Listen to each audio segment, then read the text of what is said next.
କିନ୍ତୁ ବହୁତ ବର୍ବାଦ ଅଛି କହିହେବନି। ସେ ଆମ ନିଜ ଘରର ବଡ଼ ଭାଇ ଚାଲିଗଲେ ତ ମୋ ପରିବାରର ମୁଖ୍ୟ ଚାଲିଗଲେ। କେମିତି କ'ଣ ହେଲା? ସେ ଆଇସିୟୁ ଥିଲେ 8 ଦିନ ହେଲା। ଆଗରୁ ଟିକେ ଅନଷ୍ଟେବଲ୍ ଥିଲେ, କ'ଣ କରିବା, ଭଗବାନଙ୍କ ଇଚ୍ଛା ଚାଲିଗଲେ।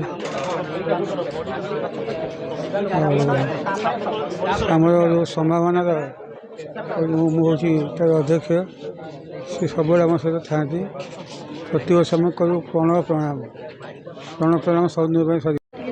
କିନ୍ତୁ ବହୁତ ବର୍ବାଦ ଅଛି କହିହେବନି। ସେ ଆମ ନିଜ ଘରର ବଡ଼ ଭାଇ ଚାଲିଗଲେ ତ ମୋ ପରିବାରର ମୁଖ୍ୟ ଚାଲିଗଲେ।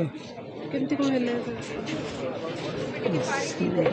ସେ ଆଇସିୟୁ ଥିଲେ 8 ଦିନ ହେଲା।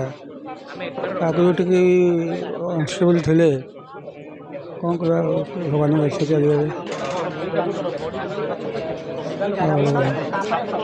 ଆମର ଯେଉଁ ସମ୍ଭାବନାର ମୁଁ ହେଉଛି ତା'ର ଅଧ୍ୟକ୍ଷ। ସେ ସବୁବେଳେ ଆମ ସହିତ ଥାଆନ୍ତି। ପ୍ରତିବର୍ଷ ଆମେ କରୁ ପ୍ରଣବ ପ୍ରଣାମ ସବୁଦିନ ପାଇଁ ସରି। କିନ୍ତୁ ବହୁତ ବର୍ବାଦ ଅଛି କହିହେବନି। ସେ ଆମ ନିଜ ଘରର ବଡ଼ ଭାଇ ଚାଲିଗଲେ ତ ମୋ ପରିବାରର ମୁଖ୍ୟ ଚାଲିଗଲେ। କେମିତି କ'ଣ ହେଲା? ସେ ଆଇସିୟୁ ଥିଲେ 8 ଦିନ ହେଲା। ଆଗରୁ ଟିକେ ଅନଷ୍ଟେବଲ୍ ଥିଲେ, କ'ଣ କରିବା, ଭଗବାନଙ୍କ ଇଚ୍ଛା ଚାଲିଗଲେ। ଆମର ଯେଉଁ ସମ୍ଭାବନାର ମୁଁ ହେଉଛି ତା'ର ଅଧ୍ୟକ୍ଷ। ସେ ସବୁବେଳେ ଆମ ସହିତ ଥାଆନ୍ତି। ପ୍ରତିବର୍ଷ ଆମେ କରୁ ପ୍ରଣବ ପ୍ରଣାମ ସବୁଦିନ ପାଇଁ ସରି।